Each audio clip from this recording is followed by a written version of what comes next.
Meanwhile, the death of Osama bin Laden has reignited debate over waterboarding at Gitmo. And with insider information as to what exactly was gleaned out of Gitmo is Congressman Mike Rogers, the chair of House Select Intelligence Committee and a former FBI special agent. Good morning to you, Congressman. Good morning. Hey, and real quickly, I want to say I saw that poll where the military got almost 90% of the credit. Good on them.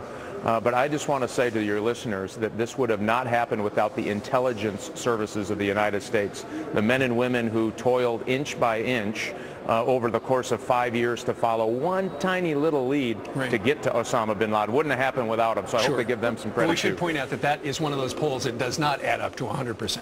Yeah. Let me ask you this, Congressman, because so much has been made in the last 24 hours about whether or not enhanced interrogation techniques implemented by the Bush administration after 9/11, whether or not things like waterboarding led to information that eventually led to the capture and killing of Osama bin Laden. Your thoughts?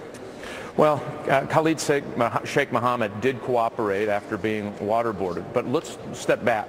Of all that information at Guantanamo Bay, all enhanced interrogations that happened during that time period, a senior intelligence official, very senior intelligence official at the time, said 70% of what we knew at that time about how al-Qaeda recruited, they got financing, they recruited people and suicide bombers, how they did security for themselves, came out of all of that body of interrogations.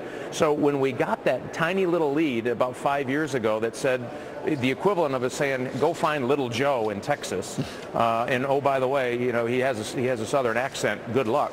That's really what they did with this courier who was not using his real name. They gave him a nickname. He could have been operating in Yemen or Pakistan or Afghanistan or Iraq. And by the way, you got to track him down to Osama bin Laden. Imagine trying to do that.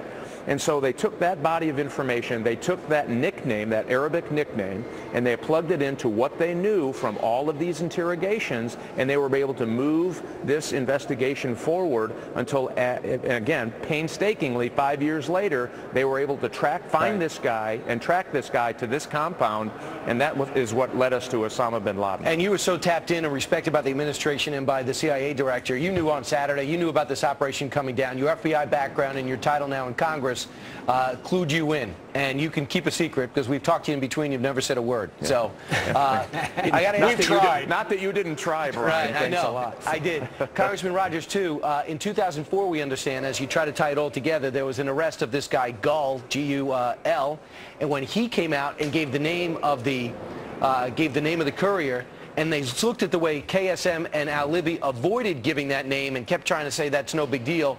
When they realized all this, they put it all together and they started moving forward. Yeah, exactly right. And I tell you what, this is what we've got to get right following this. You know, there's been a lot of politics interjected into the intelligence community's ability to conduct interrogations. And as an FBI agent, I can tell you there's nothing more valuable than looking in the eyes of a bad guy and asking really hard questions. And over time, you build rapport, you do other techniques, you can get information out of them. But this whole notion that it's really bad now to somehow debrief or interrogate these people is wrong. And so we've talked for months about, hey, we need to re-engage in our interrogation techniques. And by the way, if we had caught Osama bin Laden, guess where he would have gone? He would have gone to Gitmo.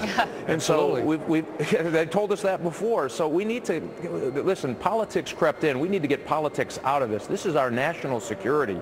You need to have interrogations. You need to have a safe facility. But why are they not admitting that, though, Congressman? Because the only person in the Obama administration to give any credit to enhanced interrogation techniques so far is Leon Panetta, who is soon not going to be the director of the CIA and the Secretary of Defense. Listen to what the Attorney General from the Department of Justice, Eric Holder, listen to what he said about whether or not those techniques led to the killing of Osama bin Laden.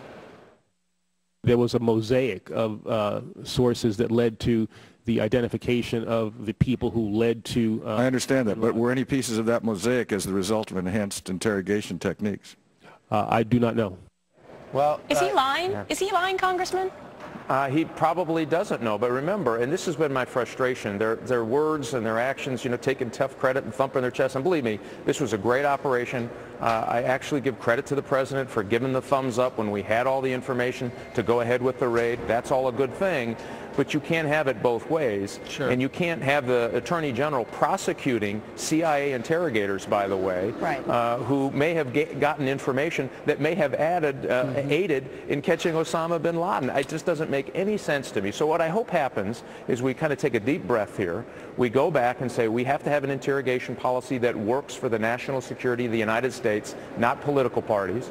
We need to have these folks who, by the way, received orders from the United States to go interrogate these people, and then their own government came in as trying to prosecute them. Sure. We need to get rid of that thing and say we're going to go forward, one country, one nation, in fighting terrorism. The one event can't be a policy.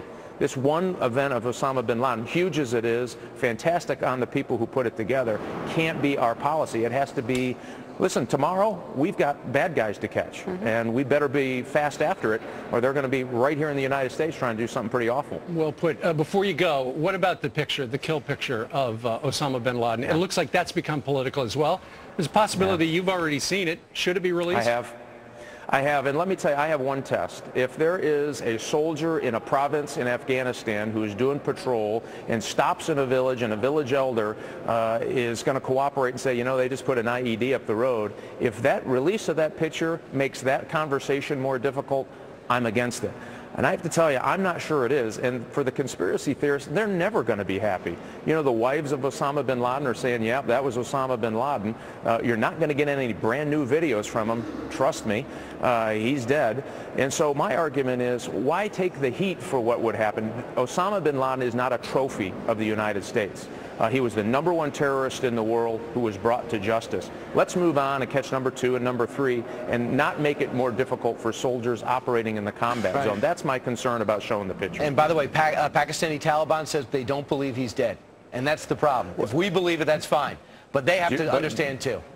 But let me ask you this, Brian. If we prove to the Taliban that he's dead, do you think they're going to put down their guns and say, gee, boy, what were we thinking? Of course play not. nicey-nice. They're not. They're going to attack soldiers. I'm not worried about the Taliban.